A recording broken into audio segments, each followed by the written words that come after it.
Bonjour à tous et bienvenue sur ce nouvel épisode d'Insomnie hors de mon lit. Aujourd'hui sur le podcast, je vous propose un nouvel épisode questions-réponses. Ça faisait longtemps, finalement depuis cet été. Donc je suis ravie de pouvoir me prêter à nouveau à cet exercice. J'espère que ça vous plaît. J'ai l'impression que ce format vous plaît vu les écoutes que j'ai sur ce type de format. On en a fait deux déjà, un cet été puis un c'était peut-être fin d'hiver ou au printemps. Je pense que je vais continuer comme ça pour les trimestres qui arrivent. Donc n'hésitez pas si vous avez des questions, si vous souhaitez que j'évoque un sujet en particulier, vous pouvez m'écrire un mail ou sur les réseaux, sur Instagram aussi, c'est peu importe. Par contre, bien évidemment que lorsque je fais ce format questions-réponses, je regroupe un ensemble de questions, de mails. Et puis je les fais tous en même temps, donc vraiment je suis sincèrement désolée pour les personnes à qui ça fait, pour qui c'est un peu long d'attendre les réponses. Pour certains d'entre vous, ça fait plusieurs semaines, peut-être un mois et demi que vous m'avez écrit. Je fais au mieux. Je pense que vous comprenez que je peux pas faire un épisode par mail, mais et que ce format vous plaît comme ça, et puis à cette régularité-là également. Et c'est vrai que je me dis que c'est parfois plus sympa d'avoir la réponse en podcast plutôt que quelques lignes de mail, ou par email je peux moins développer aussi. Voilà. Et puis comme ça permet aussi de rebondir parfois et de prendre des références sur des réponses que j'ai données précédemment. Donc c'est j'ai l'impression plus constructif. Allez, on est parti. Alors, je vais démarrer avec un email de Lisa, peut-être. En tout cas, le nom n'est pas le même que celui de l'adresse mail. Alors, je suis vraiment désolée. La dernière fois, j'avais parlé de Lisa. Donc, je pense, Lisa, que tu te reconnaîtras. Je crois que j'avais déjà... Oui, c'est ça, voilà. J'avais déjà répondu à un premier email de Lisa. Et là, il y avait d'autres questions qui avaient émergé pour toi. Alors, Lisa, tu me mets, merci beaucoup de m'avoir répondu, c'est très très gentil. Depuis, je n'ai plus peur de ne pas dormir, mais par contre, je n'arrive pas à retrouver un sommeil réparateur. Je rêve beaucoup et j'ai des pensées pendant que je dors, ça me réveille plein de fois dans la nuit. Vous pensez que cela est dû à mon stress suite aux insomnies? Pourtant, je n'ai plus de stress, mais peut-être que le cerveau doit se réadapter, je ne sais pas. Ou peut-être de l'hyperactivité cérébrale. Merci énormément en tout cas. Alors, comme d'habitude, avant de démarrer, j'ai pas fait mon petit laïus habituel. Bien évidemment que ce que je vous dis là, c'est à la lumière de ce que vous m'indiquez, avec les quelques informations qu'il y a dans vos emails. Ça ne peut pas être des réponses complètement personnalisées, parce qu'il y a plein de choses qui me manquent pour avoir une vue globale et pouvoir vous donner les conseils les plus complets et adaptés. Donc je fais avec ce que je lis, avec ce que vous m'indiquez, sachant que bien évidemment ça m'évoque plein de questions et parfois je prends le temps là de les détailler, et puis parfois pas parce que ce serait trop long. Toujours est-il, c'est que il y a rien qui peut remplacer une consultation complète, on est bien d'accord, consultation ou un suivi. Là vraiment ce que j'essaye de vous donner, c'est une façon de penser, c'est une certaine philosophie vis-à-vis du sommeil, des pistes de réflexion, des choses qui peuvent résonner en vous ou pas d'ailleurs parfois, et qui peuvent vous dire non mais ça je le sens pas.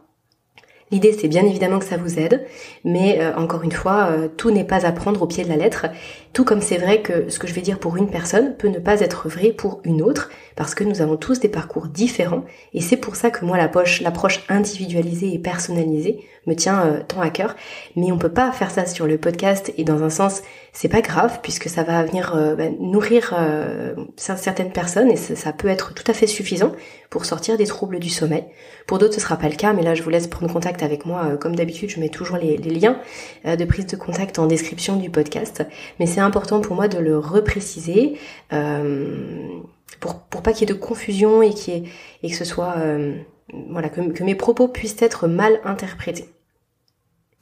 Alors, le fait de ne pas retrouver... Alors déjà, le fait de ne plus avoir peur de dormir, ça c'est déjà génial. Bravo, j'ai juste envie de commencer par ça. Bravo, félicitations, parce que ça nécessite effectivement un pas de côté. Ça nécessite de prendre un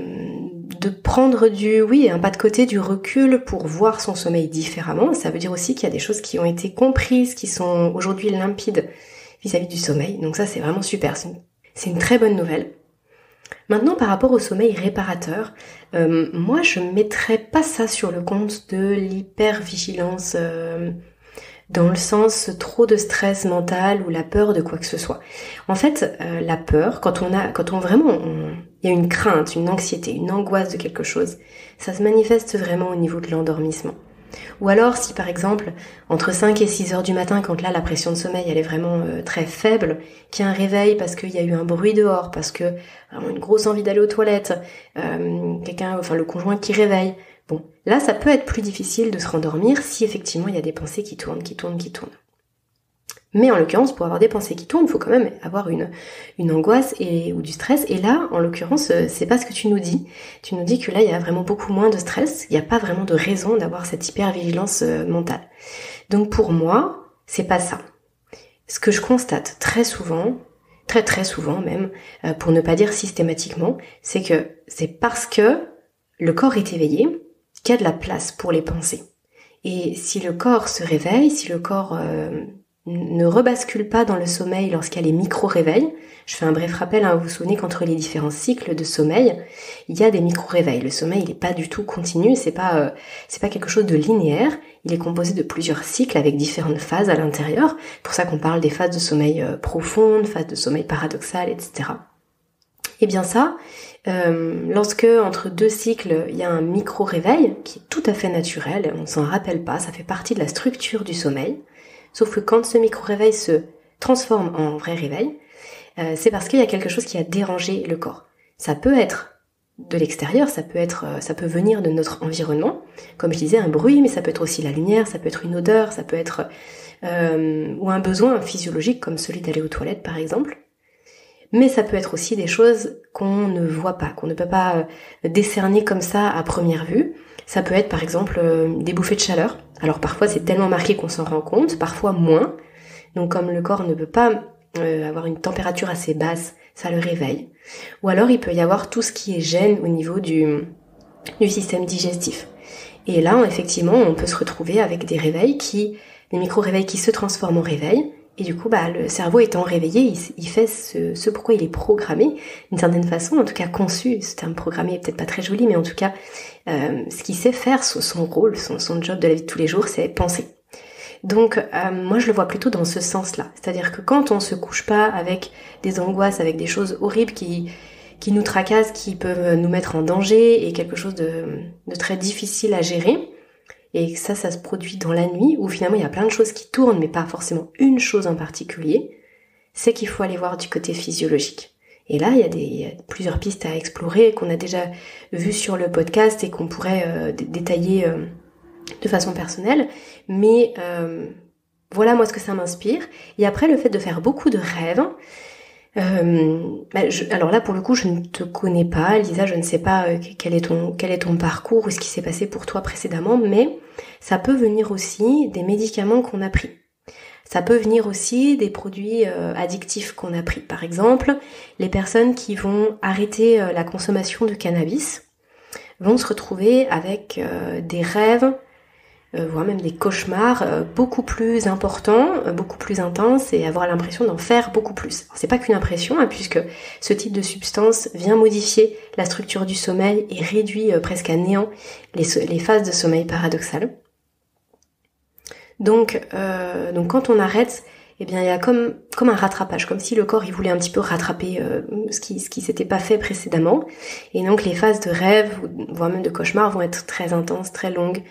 Et ça peut prendre un certain temps pour revenir. Mais ça peut être vrai aussi pour d'autres médicaments. Donc ça pourrait être intéressant de creuser là-dedans.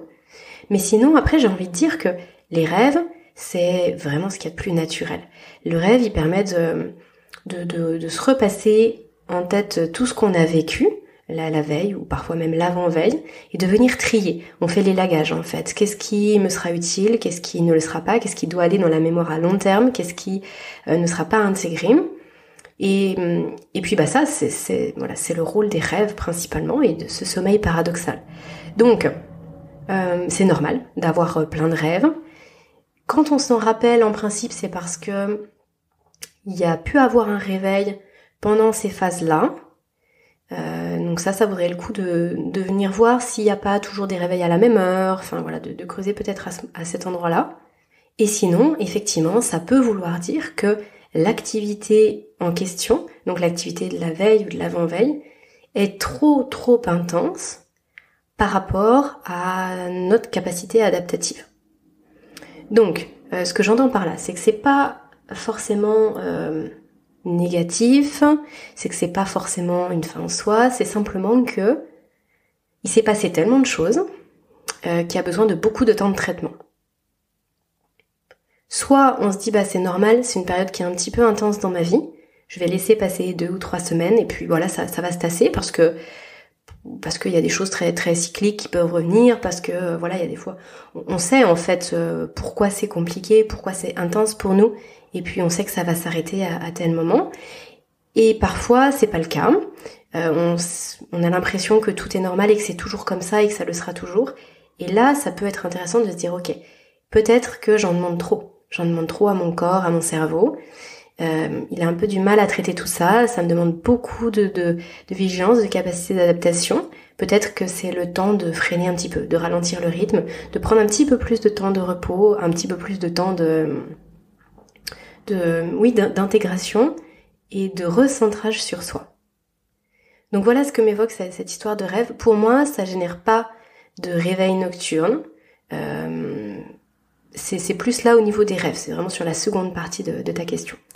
Voilà, j'espère que ce sera éclairant et que ça pourra vous apporter à tous à nouveau un rappel par rapport à ce qui est très important pour le corps finalement.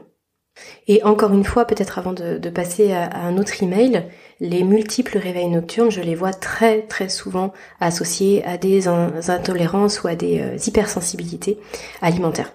Donc quand je parlais des causes physiologiques, vraiment à creuser de ce côté-là, ça peut être très très intéressant et très porteur de résultats assez rapidement.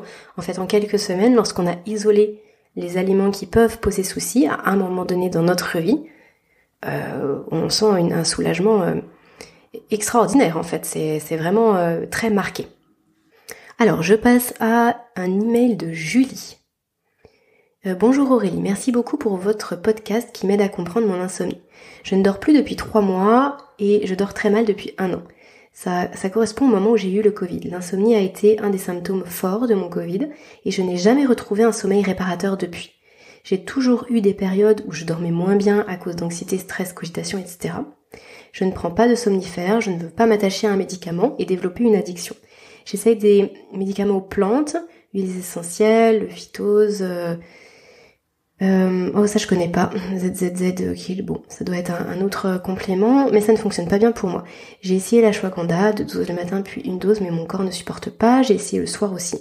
Je suis à bout, vraiment mon moral est au plus bas, je rentre dans un cercle vicieux où j'angoisse de faire une insomnie et donc je ne dors pas. J'ai une petite boule au ventre toute la journée et des maux de tête. Depuis toute petite, j'ai toujours eu une hygiène de sommeil impeccable, coucher 22h, 22h30, lever 7h30, sors 3-4 fois par semaine, j'ai beau lire, faire des exercices de respiration, etc.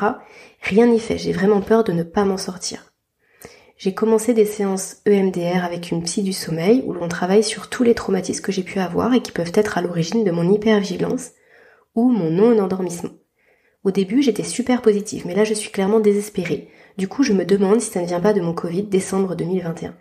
Je sais que c'est un symptôme du Covid long, comment s'en sortir? Et si jamais ce n'est pas la cause, dans tous les cas, je ne sais pas comment me sortir de ça, je manque de réactivité, ça joue sur mon moral, mon travail, je ne supporte plus l'alcool, mon corps est fatigué. Les séances avec la psy me coûtent tellement cher, j'ai beaucoup d'espoir, mais je baisse vite les bras quand je ne vois pas d'amélioration.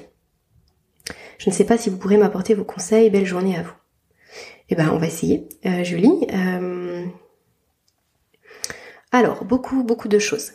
La première, c'est qu'effectivement, quand... alors là, du coup, tu me dis que tu travailles avec la psy sur tous les traumas que tu as pu avoir, qui pourraient être à l'origine, etc. Alors, il est évident que s'il y a eu un traumatisme très important, oui, c'est évident que ça vaut le coup de travailler dessus, d'en parler, d'avoir quelqu'un à qui en parler, de pouvoir, être accompagné pour relativiser certaines choses, pour porter un autre regard, etc. Ça, c'est sûr que ça me semble très essentiel, parce que le fait de l'écrire, de le parler, de le dire, de le réfléchir d'une autre manière, ça va être très aidant. Maintenant, là, de ce que je lis dans ton email, c'est que tu as vraiment focalisé ton attention et ton énergie sur la partie système nerveux, sur la partie mentale. Stress, anxiété, toutes les plantes là que tu cites, ça a vraiment pour but de venir calmer le système nerveux. Je dis pas du tout que c'est inutile, pas du tout. Mais je dirais même que ça peut être couplé, enfin, le combo gagnant, ce serait effectivement de faire ça avec par exemple des séances d'auto-hypnose. D'ailleurs, je vous rappelle que vous avez un lien, je peux vous proposer un lien d'affiliation et je vous le mets tout le temps dans la description du podcast. N'hésitez pas à aller jeter un coup d'œil pour une application d'auto-hypnose qui s'appelle Psychonaut. J'avais interviewé Kevin Finel sur le sujet il y a quelques mois en arrière et ça c'est super parce qu'en fait il y a plein de modules différents, de sujets différents abordés. Donc ça, pour jouer sur les traumas, pour jouer sur le système nerveux, pour jouer sur tout ce qui se passe dans notre cerveau, c'est vraiment un outil super intéressant. Puis après, bien sûr, il y a aussi la méditation et les techniques de respiration, dont je ne cesse de vous vanter les mérites, bien évidemment.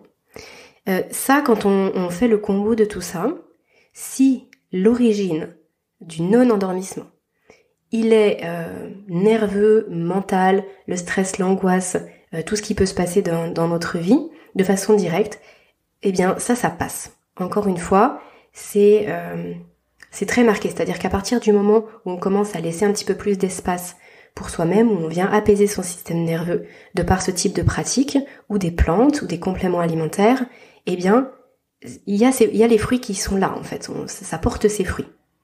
Quand c'est pas le cas, et là, du coup, c'est ce qui se passe pour toi, Julie, c'est encore une fois qu'il faut aller voir ailleurs.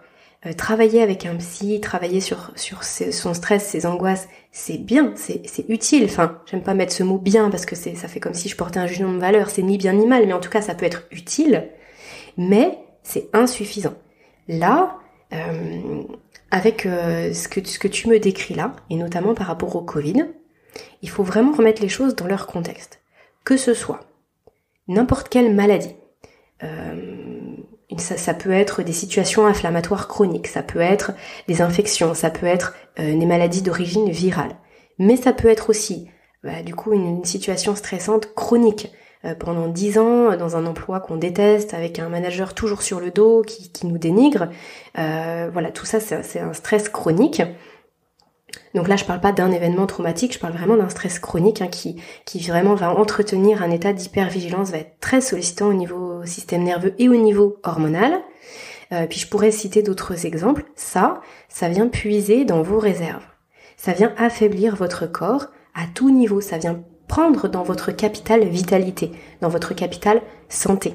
Ça veut dire quoi? Ça veut dire que ça, il faut venir le nourrir. Là, en l'occurrence, pour le Covid, alors je vais parler de ce que je sais.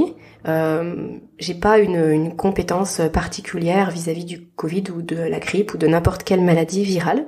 Ce que je sais en tout cas, c'est que ce type de maladie, en tout cas ce type de symptômes qu'on peut déclencher suite par exemple au Covid ou en lien avec des virus, eh bien c'est le signe que notre corps est en manque de quelque chose.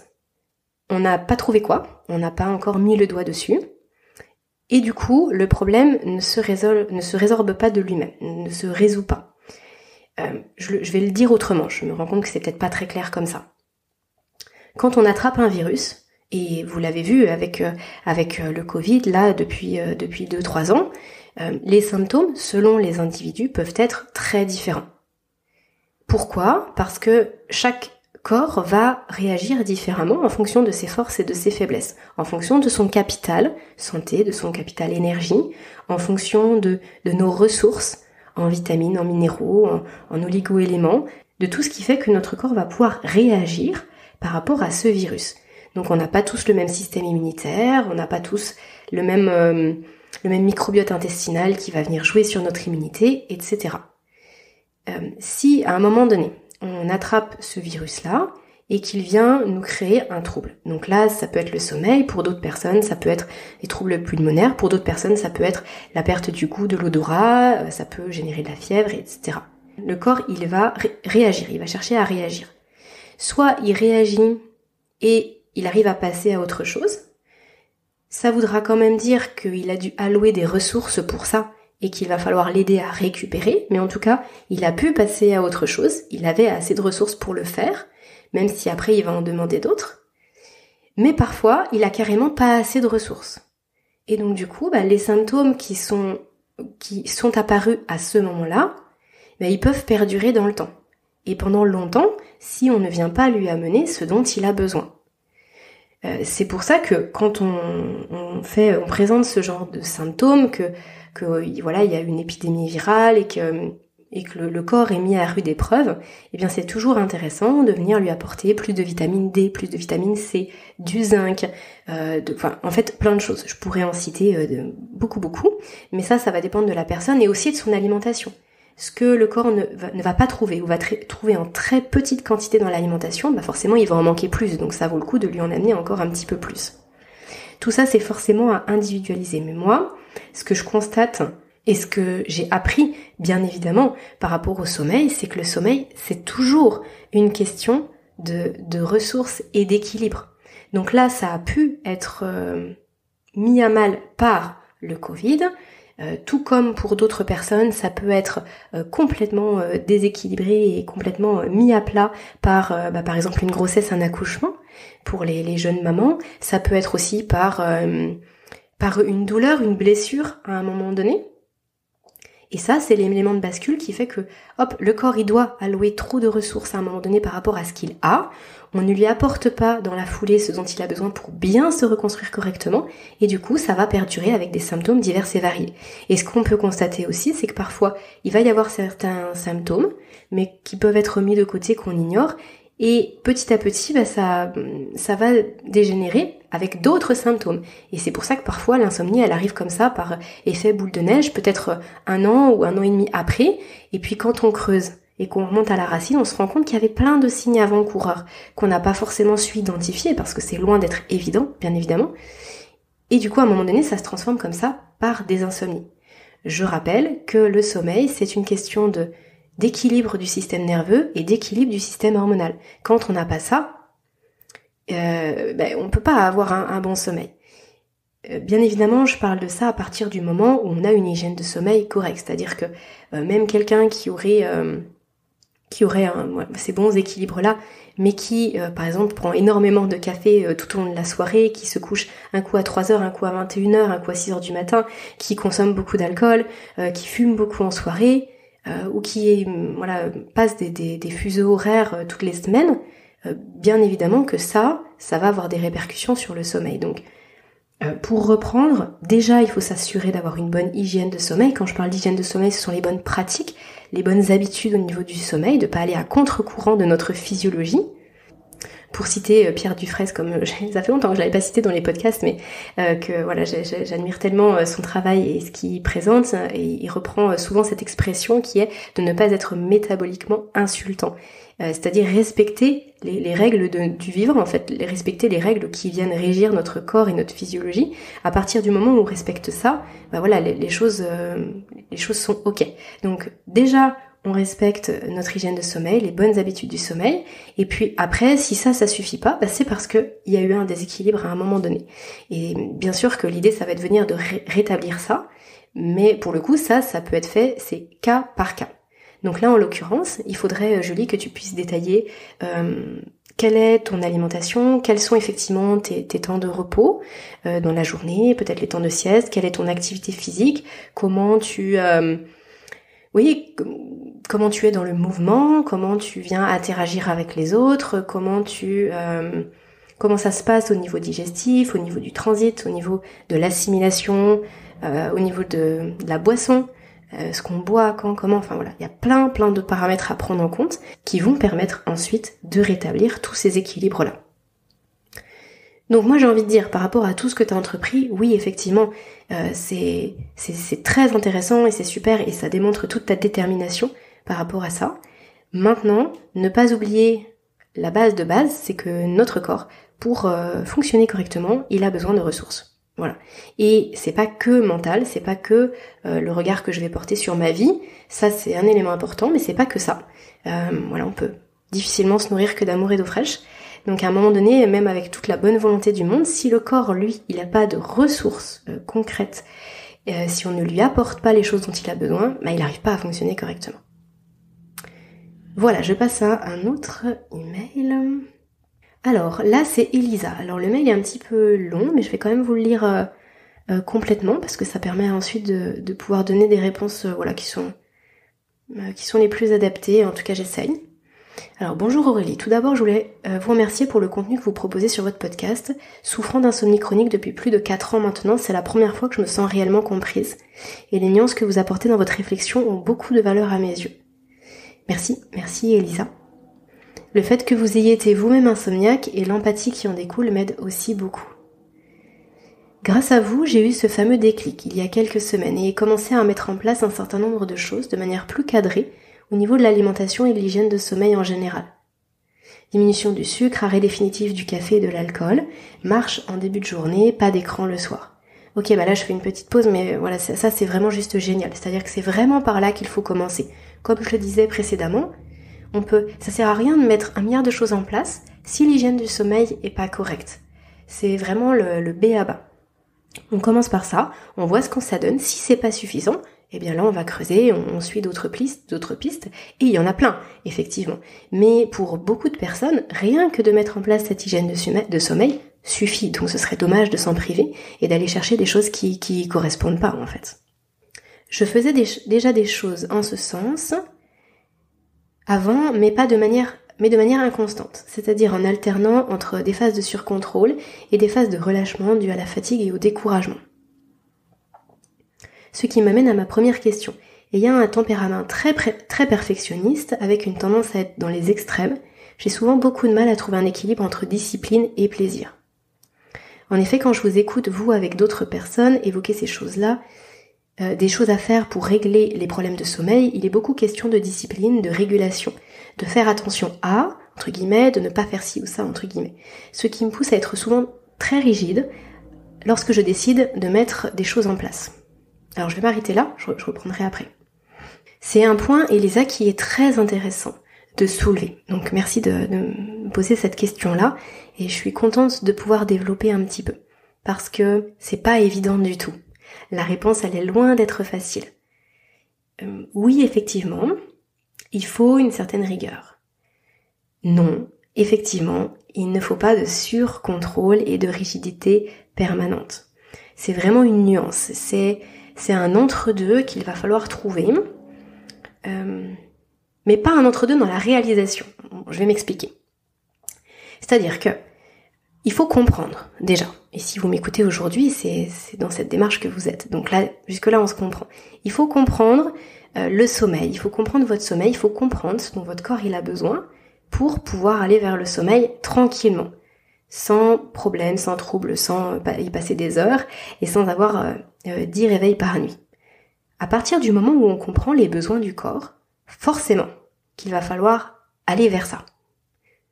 Il faut tendre vers le respect de ces habitudes, de cette hygiène de sommeil.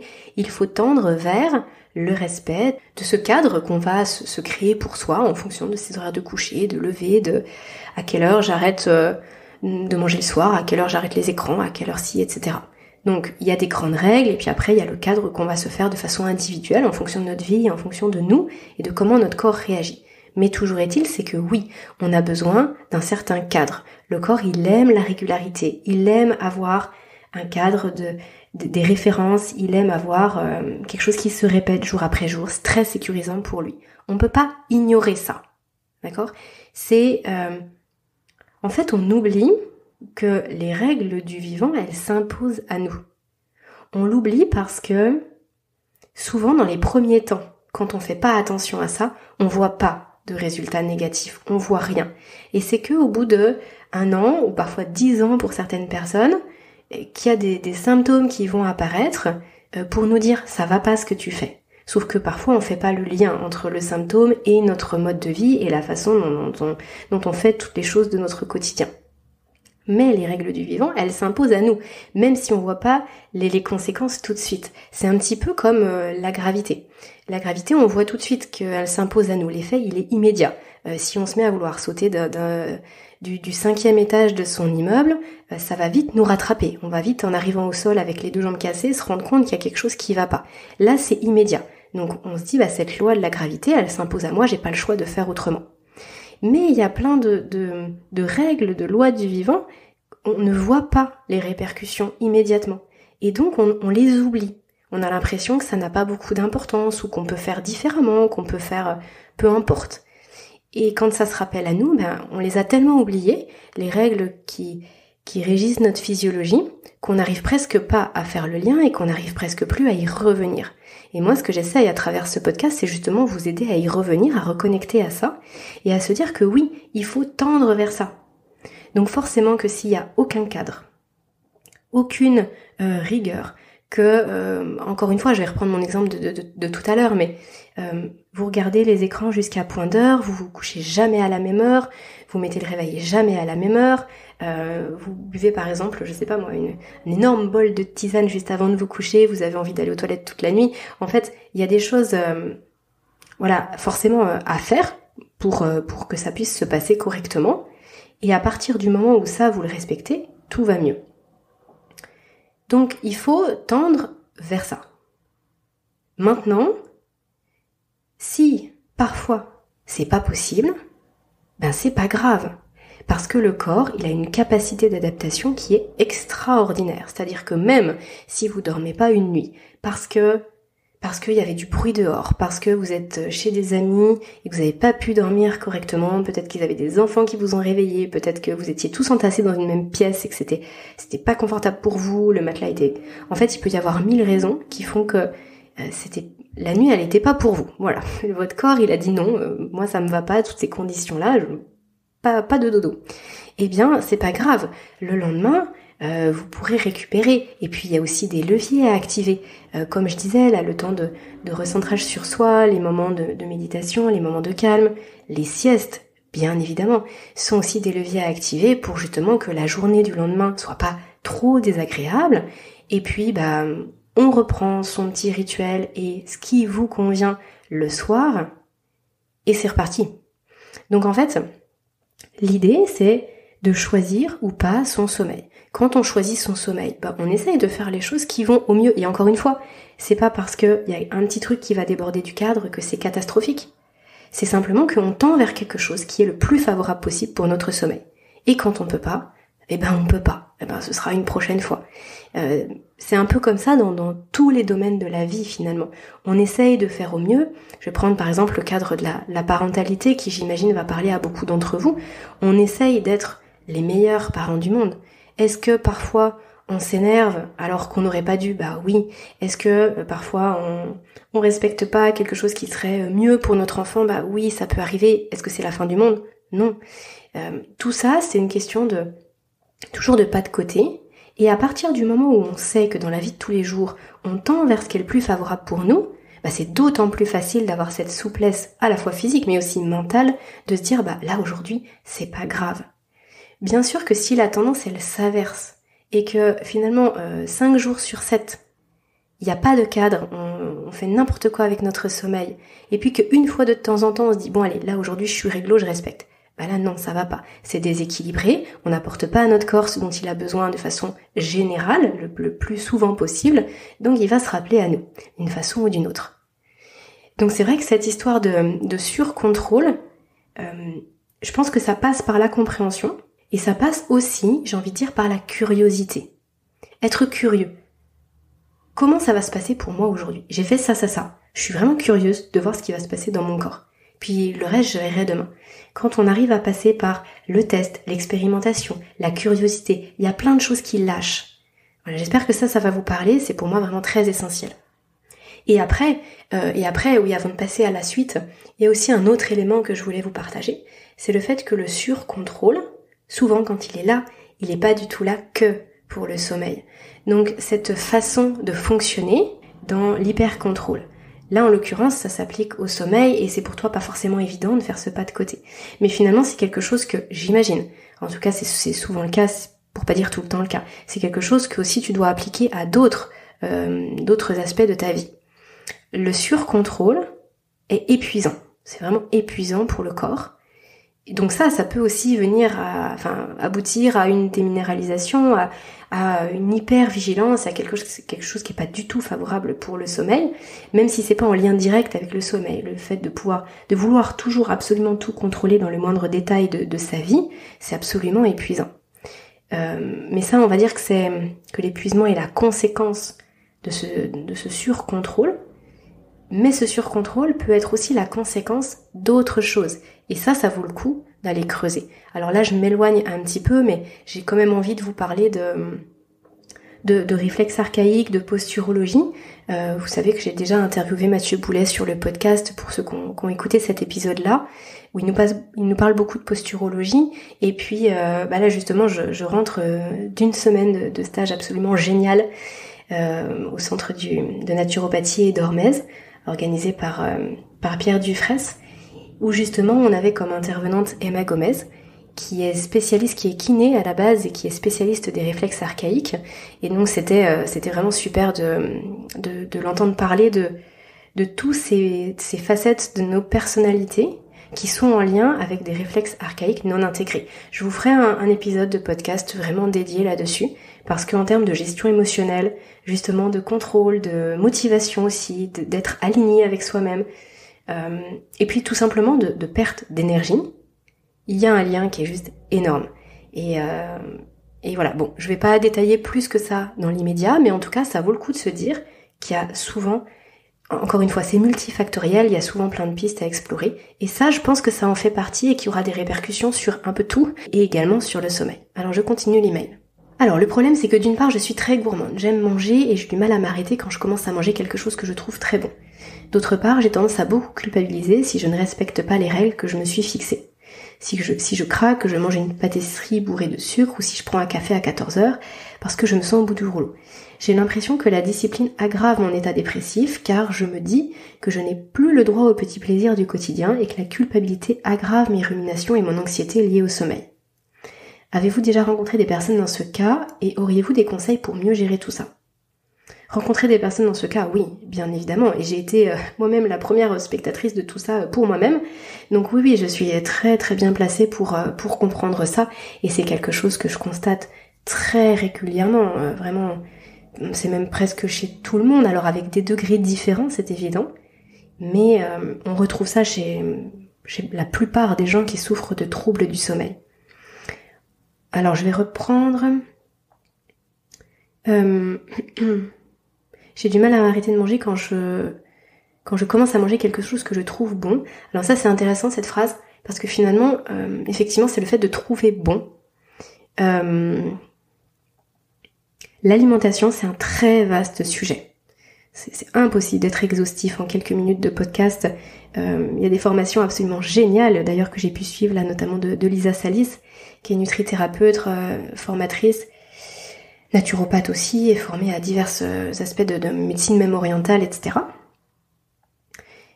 Donc tout ça pour dire, c'est que ce serait un sujet, plus qu'un sujet à part entière, et effectivement, il n'y a pas que non plus ce qu'on met dans son assiette, il y a le rapport avec l'alimentation qui est aussi un sujet à part entière. Donc là, je vais pas pouvoir beaucoup détailler beaucoup plus, je vais essayer de parler correctement, mais c'est sûr que quand on démarre un changement sur son sommeil, c'est nécessaire d'impulser un changement sur son alimentation.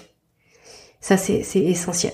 Parce que je pense qu'on a tous, à 99,9% des cas, on a tous une alimentation qui n'est pas complètement physiologique. On a tous une alimentation qui ne vient pas nous nourrir complètement et qui vient nous appeler, en fait, chez nous, des addictions. Au sucre, notamment, bien évidemment. Donc oui, c'est intéressant de commencer à travailler sur son alimentation en changeant quelque chose. Quelques petites choses. Je vais le dire comme ça. Et moi, ce que je dis systématiquement, c'est qu'il faut pas vouloir y aller trop vite. Il faut enlever certaines choses qu'on sait vraiment négatives pour nous, et puis venir rajouter quelques petites choses qu'on sait positives. Donc par exemple, on va venir je sais pas, un jour sur deux, on va venir remplacer la mayo par des petites graines germées ou alors de la poudre d'ortie sur ses salades. Bon, c'est un exemple qui va peut-être vous faire sourire, mais on peut commencer par ça et se dire voilà, un jour sur deux ou un repas sur deux, je vais essayer de faire quelques changements dans mon alimentation. Puis au début, on va mettre un tout petit peu de graines germées, ou alors on va juste diminuer par deux sa dose de fromage ou sa dose de Nutella, enfin n'importe quelle pâte à tartiner.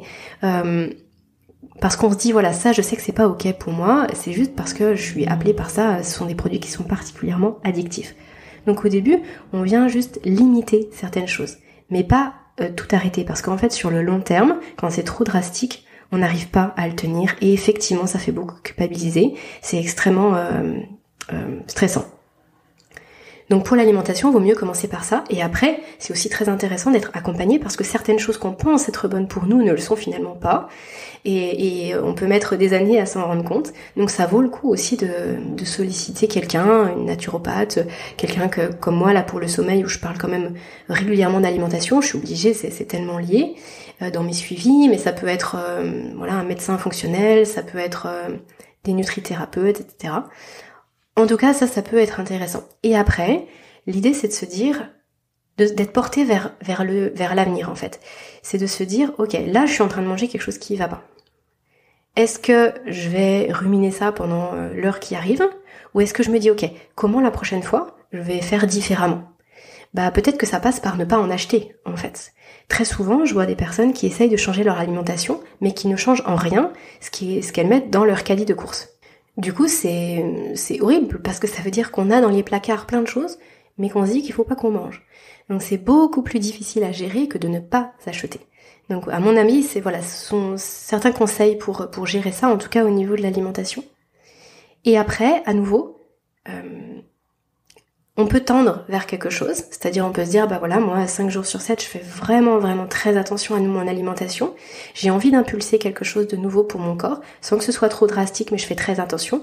Et par contre le samedi, c'est là souvent où j'ai des moments sociaux, c'est là souvent où j'ai pas le même rythme de vie que dans la semaine, et je lâche. Et en fait, vous vous rendrez compte que finalement, semaine après semaine, ce que vous allez appeler lâcher, ce sera plus du tout la même chose qu'il y a 6 mois en arrière. Parce que votre appétence pour certains produits va changer, parce que vos besoins vont évoluer, parce que vous allez porter un regard différent sur l'alimentation. Il faut bien se dire que l'alimentation, le goût, ça, c'est pas une fatalité. Ça se travaille, le goût il change, il évolue, il se raffine, on peut très bien aimer, adorer quelque chose à un moment donné, et puis plus du tout 5 ans après, on peut développer son goût pour des choses qui nous paraissent vraiment pas du tout appétissantes à la base. Je pense par exemple aux légumes lacto-fermentés, qui ont un goût très très particulier. Pour ceux qui mangent régulièrement de la choucroute, vous voyez ce petit goût un peu acidulé. C'est pas donné à tout le monde d'aimer ça comme ça à première vue, parce qu'on n'est plus habitué à manger ce type de produit, qui pourtant était la norme il y a peut-être 150 ans en arrière encore. Mais du coup, on peut rééduquer son palais à ça. Et puis au début, ça peut aussi être très difficile pour le ventre, au niveau des intestins, parce qu'on n'a pas l'habitude de digérer ça. Donc il faut en prendre un tout petit peu, des toutes petites quantités, et puis semaine après semaine, on se rend compte que ça passe très bien, qu'on arrive à... On mettait un bout de courgette dans son assiette, peut-être qu'aujourd'hui on en met 3 sans vraiment se rendre compte, et que ça passe très bien, et que le goût il est tout à fait acceptable. Voilà, faut y aller doucement. Et le goût, il peut changer à partir du moment où on y met de la conscience à nouveau. C'est ça qui est très important. Se priver de choses quand on sait pas pourquoi. Juste parce qu'on se dit c'est mal ou on m'a dit que c'était mal, c'est impossible que ça dure dans le temps. Il faut vraiment mettre de la conscience sur ce qu'on fait. Pourquoi cet aliment, il est pas bon pour moi? En tout cas, pourquoi je me dis qu'il est pas bon pour moi? Et pourquoi cet aliment-là, j'aimerais bien qu'il fasse partie de mon quotidien? Il m'apporte quoi? En quoi ça vient nourrir mon corps? En quoi c'est important? Et ça fait une grosse différence. J'ai l'impression que la discipline aggrave mon état dépressif. Oui, parce que c'est peut-être trop en fait. Après l'état dépressif, il peut découler complètement de l'épuisement. D'accord? Quand on est en épuisement, il y a plein de choses qui se mettent en œuvre, il y a plein de neurotransmetteurs qu'on n'arrive pas à produire dans de bonne quantité, correctement. Souvent on n'a plus envie de faire grand chose, donc le corps il est moins dans le mouvement, le cerveau est moins oxygéné, pour peu qu'on travaille pas sa respiration, le cerveau est moins oxygéné, il est moins alimenté aussi au niveau sanguin. Il y a plein de choses qui en découlent en fait, et qui entretiennent le cerveau dans un état dépressif, donc c'est pas que psychologique à nouveau. Et tout ce qu'on va venir rajouter comme contrainte excessive à un moment donné, c'est pas excessif dans l'absolu, c'est excessif à un moment donné pour nous, eh bien ça va venir amplifier ça. Et là le corps, il a besoin qu'on active le système dopaminergique quand on est en état dépressif, quand on va pas bien, quand on est épuisé ou quand on n'est pas aligné avec sa vie, avec ses choix, avec ce qu'on fait, eh bien on va venir essayer d'allumer ce système dopaminergique qui nous pousse à faire quelque chose, tout simplement, qui est un moteur dans notre quotidien. On va essayer de l'allumer avec des choses comme l'alimentation. Pour d'autres personnes, ça peut être la cigarette, ça peut être l'alcool, ça peut être les drogues, sachant que le sucre est une forme de drogue, c'est une forme vraiment d'addiction très très puissante. Donc ça fait sens, si vous voulez. Tout ça fait sens. Maintenant, comment sortir de ça ? J'ai essayé là de poser plusieurs choses, et j'espère que ça pourra vous éclairer. Je voulais juste revenir sur le café à 14h. Prendre un café à 14h, moi j'ai envie de dire c'est trop dommage, C'est-à-dire que quand on sent au bout du rouleau qu'on est épuisé, il faut se reposer. En fait, c'est là où il faut se reposer. C'est trop dommage de prendre un café à ce moment-là, parce que là, tout votre corps, il vous appelle, il vous dit « j'ai besoin de me reposer, j'ai besoin de me reposer ». Tous les signaux vont dans ce sens, vous vous sentez fatigué, vous avez les yeux qui brûlent, le corps il est las. Et là, vous allez venir prendre un café, et donc ça va fouetter vos glandes surrénales, ça va venir prendre la place de l'adénosine circulante, et vous dites à votre corps, j'en ai rien à faire, tu avances. Sauf que ça marche un temps. Et au bout d'un moment, ça marche plus en fait, parce que le corps il a plus de ressources, il est épuisé. Donc là, c'est vraiment le moment où on se pose. Alors quand je dis ça, souvent on me dit, mais j'ai pas le temps Aurélie de me poser pendant 1 heure, faire une sieste, et puis de toute façon j'arrive pas à dormir. Je comprends. Mais c'est pas ça que je vous dis. Se reposer, ce n'est pas dormir. Se reposer, c'est prendre un temps pour soi. Ça peut passer par juste s'allonger, s'asseoir, fermer les yeux. Ça peut passer par un temps de sommeil, et ok, c'est tant mieux, ça fait du bien. Mais il n'y a pas forcément besoin de ça. Et en tout cas, il n'y a pas besoin d'1 heure. J'ai même envie de dire 1 heure, c'est vraiment le mauvais timing, parce que c'est trop ou trop peu. Même si vous arrivez à prendre 10 minutes, c'est déjà génial. Le mieux, ce serait une vingtaine de minutes, 20-25 minutes, ça c'est l'idéal. Si après vous aviez fait une nuit blanche la nuit d'avant, ça peut être intéressant de faire 1h30, un cycle complet, le plus tôt possible, peut-être vers 12h30 ou 13h, ça peut être intéressant dans la journée. Mais sinon, là, à 14h, vous posez à 14h, de 14h à 14h15, et vous voyez ce qui se passe. Peut-être que la première journée, ce sera pas très confortable, et puis au bout de 3-4 jours, ça va vous relancer pour l'après-midi de façon extraordinaire. Et ça change tout. Ça change tout parce qu'effectivement, ça vient jouer au niveau du cerveau, au niveau du striatum, ça vient permettre d'avoir plus de motivation dans sa journée, ça vient permettre de nettoyer un tout petit peu le cerveau, de reconnecter certaines choses et de repartir pour son après-midi en se sentant nettement mieux, et aussi de venir réguler une surproduction de cortisol qui serait due à, peu importe finalement on s'en fiche, en tout cas ça vient réguler ça, peu importe la cause. Donc trop dommage le café à 14h, mieux vaut la sieste. Et si pas possible de sieste parce que, parce que la réunion elle démarre à 14h et que vous êtes, c'est trop compliqué pour vous d'avoir ces 10 minutes là, ça peut arriver. Je me dis 10 minutes c'est quand même, c'est possible de trouver 10 minutes, mais parfois ça peut arriver. Et que vous prenez un café à ce moment-là, en fait vous savez pourquoi vous le prenez. Donc il n'y a pas raison de culpabiliser. On culpabilise quand on aurait pu faire autrement et qu'on l'a pas fait. J'aurais dû faire ci, j'aurais dû faire ça. Là, ça nous fait culpabiliser. Mais quand on met tout en œuvre, on essaie de mettre en place toutes les choses possibles pour que ça se passe bien, à un moment donné, s'il y a quelque chose qu'on peut pas, c'est qu'on n'a pas pu. Voilà. Et là, il n'y a plus de culpabilité. J'ai essayé de réunir toutes les conditions. Aujourd'hui, c'était pas possible. Ma réunion de 14h30 s'est avancée à 14h. J'ai pas mon temps de sieste. Je suis crevée, je dois animer un truc. Je prends un café, sachant qu'il y a quand même une demi-heure pour que le café agisse, faut quand même le savoir. C'est psychologique quand on croit que le café au bout de 5 minutes il agit sur notre corps. Non, il y a quand même un certain temps. C'est d'ailleurs pour ça que ça peut être intéressant lorsqu'on a vraiment un objectif important de prendre son café juste avant sa sieste. Donc on prend son café, on se couche pendant un quart d'heure, 20 minutes, et quand on se réveille, le café fait effet, et là on sent, ça fait double effet, voilà. Donc ça peut être intéressant, je veux dire d'un point de vue professionnel. Mais en tout cas, voilà, si on a essayé de réunir toutes les conditions et que c'était pas possible, bah c'est pas grave. Ce qui est plus dommage, c'est de rien faire, de pas mettre en place de choses favorables au sommeil, et de se dire, bon bah, j'ai végété là pendant 1 heure sur mon smartphone à défiler mon feed Instagram, et puis le boulot il reprend, je suis crevée, je prends un café. Bah ouais, là c'est trop dommage. Je pense que vous voyez la nuance, et ça encore une fois, c'est vraiment pour vous aider à passer à l'action, parce que je répète cette phrase qui pour moi est essentielle. Si vous faites toujours la même chose, vous aurez toujours les mêmes résultats.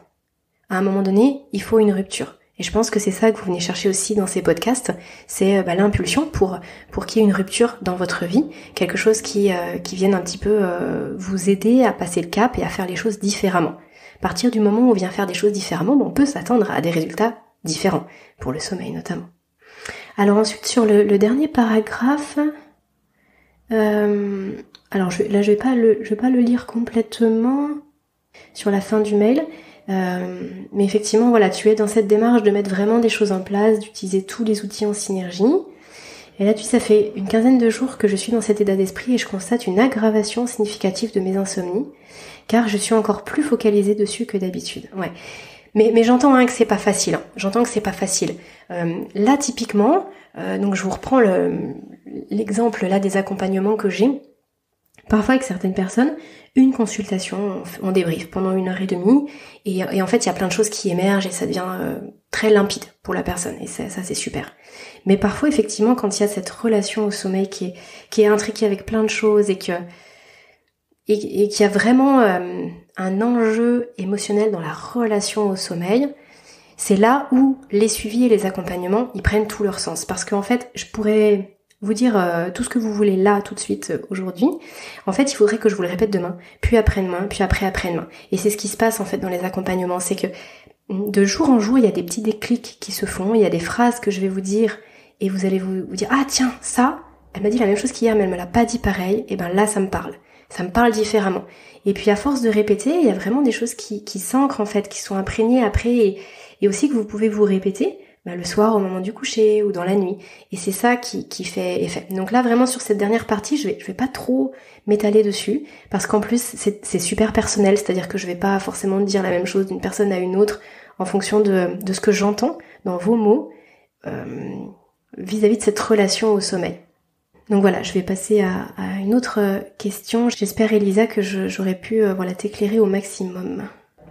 Alors là Yann, bonjour Aurélie, je vois que vous allez parler literie, j'en suis ravie. Ah oui, donc c'était juste avant que l'épisode avec Alexandre Tepper de Cosme sorte. Vous mettez en avant le matelas, c'est parfait, mais vous ne semblez pas parler du sommier. Je suis kiné et ce sujet est important. Ok. Le matelas a principalement un rôle statique et son premier rôle est le relâchement musculaire. Cette notion est propre à chaque individu. Un matelas peut correspondre à l'un et pas à l'autre. Alors ça, c'est tout à fait vrai. Et du coup, pour ceux qui ont écouté l'épisode avec Alexandre, c'est justement ce qu'il dit. C'est qu'effectivement, le matelas peut ne pas correspondre à une personne. Et d'ailleurs, il évoque le fait qu'il puisse y avoir 2 matelas différents, même pour un même lit, même pour un même couple, qu'on puisse mettre 2 matelas collés côte à côte, parce qu'effectivement, on a chaque morphologie peut nécessiter un matelas et puis pas un autre, etc. Mais de mémoire, il parle du sommier aussi. Mais ça fait un moment que j'ai enregistré l'épisode avec Alexandre, je me souviens plus exactement, mais il me semble qu'il en parle. On l'a enregistré en début de l'été. Faudrait que je regarde. Mais en tout cas, alors qu'est-ce que tu me dis après? Le sommier a un rôle statique. Grâce au LAD, il s'adaptera aux parties proéminentes du corps. On bouge jusqu'à 300 fois la nuit. Oh, c'est intéressant comme stat. Il faut dépenser un minimum d'énergie et être accompagné dans ses retournements. D'où l'importance d'essayer sa literie avant de l'acheter. Ouais, ça c'est vrai. Ah, c'est trop intéressant ce que tu me dis après. Et jamais après une journée de boulot où on est crevé. L'essayer de façon statique et dynamique, en se retournant à droite et à gauche. Oui, donc en fait, c'était pas une question, Yann, c'est une remarque que tu me fais et j'aime beaucoup ton email, merci. C'est super intéressant. Et c'est vrai, et effectivement, c'est pour ça que chez Cosme, déjà on peut échanger le matelas, c'est-à-dire que si on se rend compte que le matelas ne nous convient pas, on peut le renvoyer et on peut l'échanger. Et surtout, eux, ils font un vrai accompagnement. Donc vraiment, je pense que ça va dans ce sens-là, Yann, dans ce que tu dis. Il y a un accompagnement à la fois en ligne, et il peut y avoir un accompagnement aussi en boutique, où justement on peut vraiment essayer, prendre le temps d'essayer les matelas, etc. et d'être vraiment accompagné. C'est pas simplement quelle promotion il y a aujourd'hui sur quel matelas. C'est pas du tout ça. D'ailleurs de mémoire, je pense pas vous dire de bêtises, mais chez Cosme, ils ont décidé de ne plus jamais faire de solde, justement parce que pour eux c'était un peu une hérésie de se dire que, de vendre à moitié à perte ces matelas. Et c'est pas ça qui doit faire acheter la personne, c'est vraiment la qualité, le confort, l'accompagnement. Donc ça va un petit peu dans ce sens. Alors moi j'ai pas un matelas Cosme pour moi-même, parce que du coup notre matelas on l'avait acheté il y a un certain temps en arrière, je ne connaissais pas Cosme. Par contre on a un matelas Cosme pour notre plus grand garçon. Et effectivement on sent qu'il y a un vrai service, c'est une entreprise qui prend soin. On reçoit une petite carte pour dire qu'on va bientôt recevoir notre matelas, parce que il y a un certain délai, hein, comme c'est pas fait en série. Donc chaque matelas est fait à partir du moment où il y a une commande. Donc du coup on reçoit une petite carte, c'est livré vraiment pile en temps et en heure par rapport à ce qui a été dit. Si on a besoin quand on est sur le site, on a plein d'informations pour bien choisir son matelas. C'est franchement chouette, hein. C'est vraiment pas pour rien que je vous ai présenté Cosme en l'occurrence. Je sais qu'en termes de budget, ils sont plus chers que d'autres, mais parce que justement, il y a cette qualité derrière. Et ça me tenait à cœur, et j'aime pas mettre en avant des produits que j'aurais pas testés ou que je connais pas du tout. Donc là, en l'occurrence, moi, ça me parlait beaucoup. Et effectivement, le sommier, je suis d'accord. Je pense qu'il doit y avoir un rôle très important. Merci d'avoir mis le doigt là-dessus. Et ça permet, si vous achetez des matelas, d'avoir cette petite vigilance aussi par rapport au sommier. Ensuite, Caroline. Caroline, oui, non, en fait, Caroline, on avait déjà échangé il y a un petit moment, peut-être. Et elle me dit, je suis en reconversion en naturopathie et je cherche une formation pour approfondir mes connaissances et je ne trouve pas de formation sur le sommeil. Donc oui, là, Caroline, je reviendrai vers toi parce qu'effectivement, je vais être amenée là à former peut-être une ou deux personnes sur 2023. Donc je reviendrai vers toi en privé. Et Nora. Bonjour Aurélie. Tout d'abord, je tiens à te remercier pour la quantité et la qualité du contenu que tu nous proposes sur ton podcast. De plus, tu as une voix très agréable à écouter. J'avoue que tu m'as aidé à m'endormir plus d'une fois. Bah oui, tant mieux. Tant mieux si la forme va avec le fond et que ça peut vous aider à vous endormir soit par la compréhension, soit parce que vous aimez bien ma voix. Eh bien, tant mieux, c'est super. Je te contacte car j'ai un bébé de presque 1 an que j'allaite et que je compte continuer à allaiter jusqu'à son sevrage naturel. Je n'ai pas réussi à trouver d'informations sur la compatibilité des plantes adaptogènes dont tu nous parles avec l'allaitement. Aurais-tu des informations à ce sujet ? Je te remercie pour ta réponse et te souhaite une très belle journée. Alors, oui, c'est pas du tout évident, parce que sur l'ensemble des compléments alimentaires et des plantes adaptogènes ou n'importe quelle plante, à chaque fois il y a vraiment les petits pictos interdits aux femmes enceintes, interdits aux femmes allaitantes, interdits pour les bébés. Donc finalement, on a l'impression que c'est ultra dangereux. Alors je vais faire une réponse, je suis désolée, un peu mi-figue, mi-raisin, mais oui, je pense qu'il y a des choses à ne pas prendre parce qu'effectivement je suis convaincue que absolument tout passe dans le lait et du coup en termes de quantité je pense qu'il faut être très vigilant et que ça peut être vraiment très intéressant de se faire accompagner par des personnes qui sont herboristes, qui sont naturopathes, de pas hésiter aussi à contacter les enseignes de vente. Par exemple, je pense à NutriPure. NutriPure, d'ailleurs ça doit être NutriPure que je cite comme marque pour l'ashwagandha et pour la rhodiola rosea, parce que il y a que auprès d'eux vraiment que je trouve que c'est vraiment une bonne marque pour ces produits-là.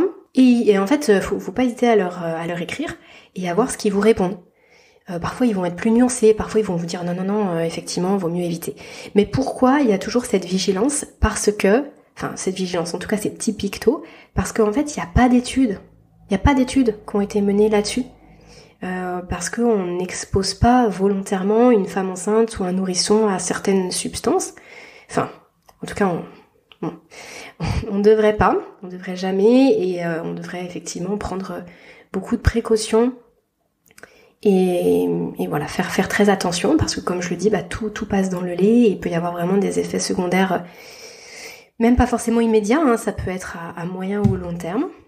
Mais comme il n'y a pas d'études qui ont été menées, eh bien l'ensemble des laboratoires mettent ça en place en disant, comme on n'en sait rien, on vous dit de pas le faire. Maintenant, moi, de ce que je sais, de ce que j'ai lu, de ce que j'ai pu constater, c'est qu'il y a quand même des choses qui sont pas trop gênantes. Qui sont pas trop gênantes pour le bébé, en fait. À petite dose. Par exemple, j'avais été assez surprise, mais c'est vrai que c'est une question qui est très intéressante, hein, je me la suis moi-même posée quand j'ai eu mon deuxième petit garçon, où je me disais, tiens, il y avait certaines choses que je pouvais prendre, et je me disais, est-ce que c'est ok pour lui? Et par exemple, pour l'ashwagandha, je crois que c'est en Inde, et ça pose aucun problème, c'est-à-dire que c'est utilisé par les femmes enceintes, par les femmes allaitantes, par tout le monde, un peu tout le temps, par cure, mais à petite dose, à toute petite dose, et visiblement, c'est pas gênant. Moi, j'ai envie de dire que le mieux, c'est de se renseigner, que si on veut le faire par soi-même, faut pas hésiter à aller creuser un petit peu. Par exemple, pour l'ashwagandha, je sais que si on en prend trop, ça peut réduire la lactation, parce que ça vient se mettre sur des récepteurs qui viennent inhiber la production de certaines hormones. Voilà, ça peut poser problème en termes de quantité. Mais soit on se fait accompagner, soit vraiment on creuse en ligne, soit on essaye de pas prendre de plantes adaptogènes qui sont vraiment très très efficaces, hein, qui vont vraiment venir faire bouger des choses dans notre corps, et puis peut-être juste être sur des plantes beaucoup plus douces, par exemple, je sais pas, la valériane en petite quantité, ou simplement sur des compléments alimentaires. Et là, sur des compléments alimentaires, j'ai envie de dire, c'est pas plus mal, c'est-à-dire que si vous savez que vous manquez de vitamine D, de vitamine C, de zinc, de sélénium, d'iode, ça veut dire que votre bébé, il va en manquer aussi. Ou alors, vraiment, de par l'allaitement, ça va puiser complètement dans le peu de stock qui vous restait, et bébé va en avoir, mais s'il reste plus rien du tout de base, eh bien ça veut dire que bébé il en aura pas non plus assez. Donc ça peut valoir le coup de se complémenter dans ce sens, pour qu'il y en ait assez pour la maman et assez pour bébé. Voilà, bon, j'espère que ma réponse est assez claire. Encore une fois, ça dépend des contextes. Là, j'ai fait dans les grandes lignes, mais ça vaudrait le coup d'en discuter individuellement, bien sûr. Je vais prendre encore quelques questions et puis après, là ça fait déjà un petit moment qu'on est ensemble. Mais comme je vous le disais, c'est pas un exercice facile pour moi, j'ai beaucoup de mal à être concise. J'arrive jamais à prendre autant de questions que je le souhaite, mais c'est pas grave, on avance un petit peu ensemble comme ça. Alors Cécile qui me met bonjour et bravo pour votre super podcast. Une sophrologue l'a conseillé dans mon podcast Pop-in sur le thème bien dormir. Je ne le connaissais pas, mais j'en ai écouté plusieurs. Et je trouve qu'il y a plein de solutions intéressantes, notamment l'épisode 38 et 39. J'écoute des podcasts d'histoire lors de mes insomnies. Cela m'empêche de cogiter, ou plutôt ça les reporte.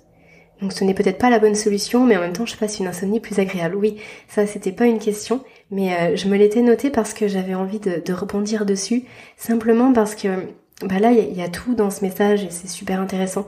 C'est-à-dire que oui, à la fois ça peut être intéressant de venir d'un point de vue purement symptomatique, de se dire bon là vraiment j'ai pas envie de me tracasser, j'ai pas envie de me prendre la tête, je me mets un truc sympa et puis tant pis si ça dure 1 heure ou 2 heures et je passe quand même un moment agréable. Mais effectivement, je vous invite à ce que ce soit pas une solution permanente, à ce que ce soit pas une fin en soi, de trouver des trucs agréables à écouter la nuit ou le soir, mais vraiment que ce soit juste un patch en fait, un pansement, et puis que vous cherchiez toujours le pourquoi du comment, remonter à la racine, parce qu'à un moment donné, en fait ce type de solution, ça peut ne plus suffire. Tant mieux si ça suffit pendant des mois et des années, bien sûr tant mieux. Mais moi ce que je constate, c'est que c'est pas ça malheureusement, c'est que ça, au début, à un moment donné en tout cas, ça va, c'est agréable et puis ça aide, et puis après à un moment donné, ça n'aide plus, ça fait plus rien. Et là on se retrouve démunis parce que on a moins d'énergie en fait pour aller faire cette enquête, mettre sa casquette de détective et puis remonter à la cause des causes et se dire mais pourquoi ces insomnies sont là, qu'est-ce que ça reflète dans mon état de santé aujourd'hui. Donc même si effectivement vous avez des petits patchs comme ça, alors ça peut être des podcasts, ça peut être des huiles essentielles, ça peut être des petites choses comme ça à droite à gauche, gardez en tête de continuer à chercher en fait.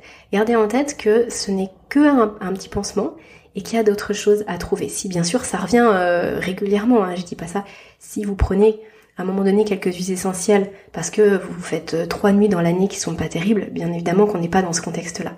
Ce que je veux dire par là, c'est que ne pas se contenter du strict minimum, parce que au moment où on peut plus, ça marche plus, c'est souvent là qu'on n'a plus d'énergie pour mettre des choses en place et c'est là où c'est très difficile. Donc voilà, j'avais envie de rebondir là-dessus. Alors là, j'avais Coconut Life. Alors oui, c'est un long message aussi. Bonjour Aurélie, je vous écris pour avoir des conseils. Coralie, 26 ans, mariée depuis 10 mois, un enfant il y a 1 mois. Ok. Mon histoire d'insomnie a démarré tout bêtement. Je suis à la base et j'ai toujours été une très bonne dormeuse. Le Covid est arrivé et je me suis décalée. Je dormais à 8h du matin pendant plus d'1 mois. Puis j'ai voulu me recaler et je me suis dit « Allez Coralie, tu vas aller au lit à 2h du matin. » Je n'ai pas réussi à dormir et j'ai forcé, je suis restée au lit, j'ai pas dormi de la nuit. La catastrophe pour moi, j'étais choquée, ça ne m'était jamais arrivé. Et ensuite l'angoisse de ne pas dormir pour la nuit suivante. J'étais tellement décalée que je ne savais pas comment reprendre le fil. Alors là, le cercle vicieux était lancé, j'ai commencé à penser à mon sommeil, à m'en inquiéter et à en pleurer. Et depuis, je vis toujours dans le cercle vicieux. Alors là, je m'arrête, je voulais simplement dire que lorsque ça vous arrive, dites-vous toujours que la lumière, c'est le meilleur, le plus important, le meilleur, le plus impactant, synchroniseur de temps et de sommeil. Je fais un petit rappel, vous savez que vous avez une horloge biologique dans votre cerveau, dans votre tête, qui va sur un rythme de 24 heures et quelques. C'est-à-dire que même si on n'avait pas de stimuli extérieurs, on a quand même ce petit tic-tac dans notre corps qui fait qu'on va alterner une phase d'éveil et de sommeil sur 24 heures. Les productions hormonales sont pas les mêmes, la température du corps est pas la même, etc. Mais encore une fois, c'est 24 heures et quelques. C'est pas vraiment vers 24 heures. Et qu'est-ce qui fait que vraiment on va être synchronisé sur 24 heures? C'est la lumière.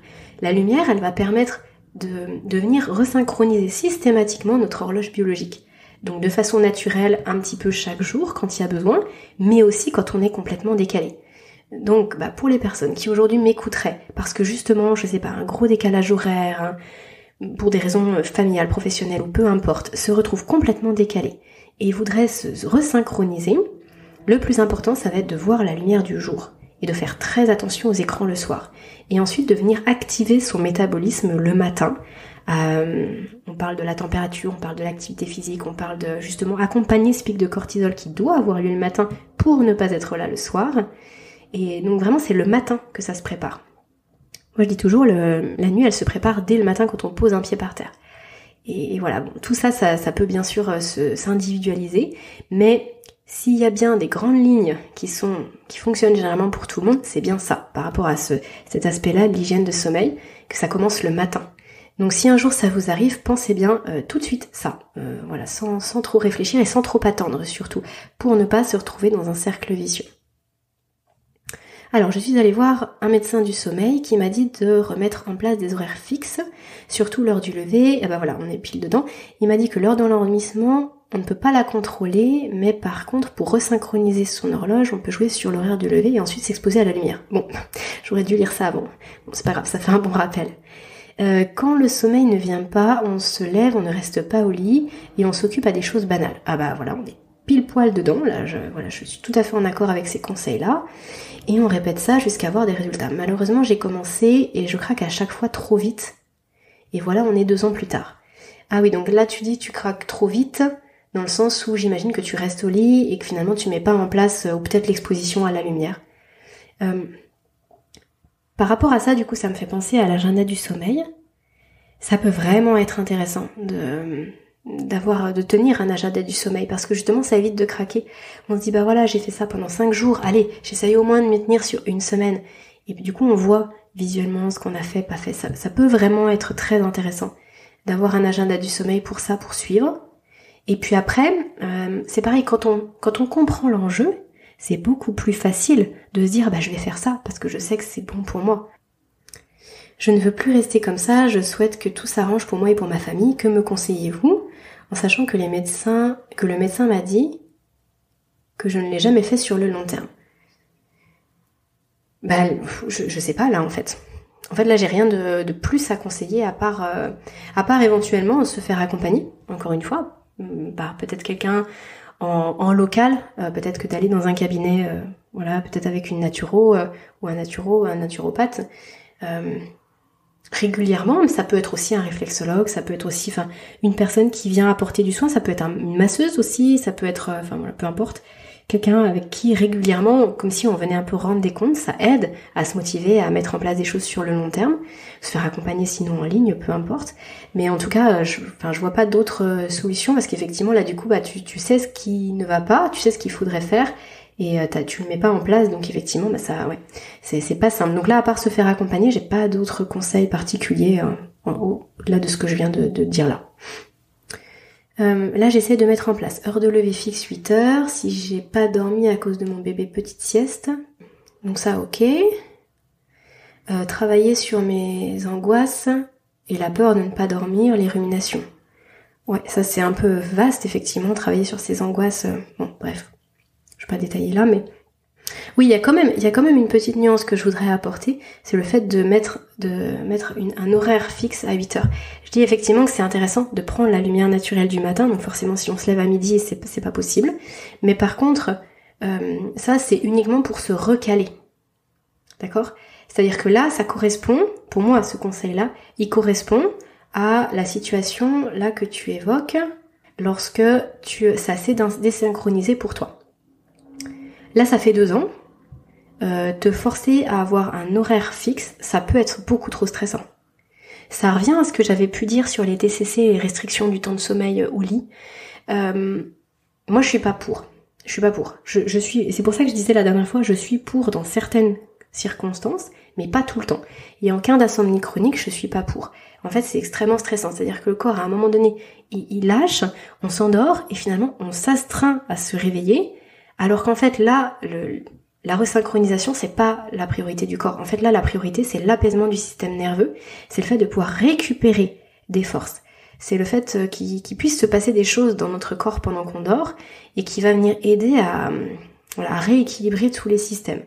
Donc bon, s'il y a un bébé, à s'occuper, bien évidemment que là, il n'y a pas le choix. Mais si c'est délibéré de mettre le réveil à 8 heures alors qu'on pourrait dormir jusqu'à 8h30 ou 9h ou 10h, là pour moi, c'est pas favorable. Bon. Petit sieste par contre ultra top, ça bien sûr c'est très très important. Pour le coucher, je ne force rien, je vais au lit quand je me sens fatiguée, pas forcément à une heure fixe. Alors oui et non. Effectivement, ne pas se forcer à aller au lit quand on est en hypervigilance, en plein éveil, ça fait sens. Par contre, il faut quand même essayer d'avoir un horaire à peu près fixe. Mais pour avoir un horaire fixe, c'est pas en se forçant, effectivement. C'est simplement en mettant un rituel du soir. Si on met un rituel du soir, par exemple de 3/4 d'heure ou d'1 heure avant l'heure du coucher qu'on vise, le corps va s'apaiser. Ce sera beaucoup plus facile de faire venir cette vague de somnolence et du coup de profiter de ça pour s'endormir. Mais effectivement, si on est en plein dans les activités du quotidien, devant les écrans ou avec son conjoint ou avec ses amis, et puis en gros, en 3 minutes, on passe à la salle de bain, on se lave les dents, on se couche, il n'y a pas de transition, il n'y a pas de sas de décompression pour le corps, ça peut être vraiment trop difficile. Donc si on n'attend pas cette vague de somnolence, c'est compliqué, mais en même temps, on peut faire en sorte, réunir les conditions qui font que cette vague de somnolence, elle va arriver beaucoup plus facilement. Et voilà, ah oui, j'avais commencé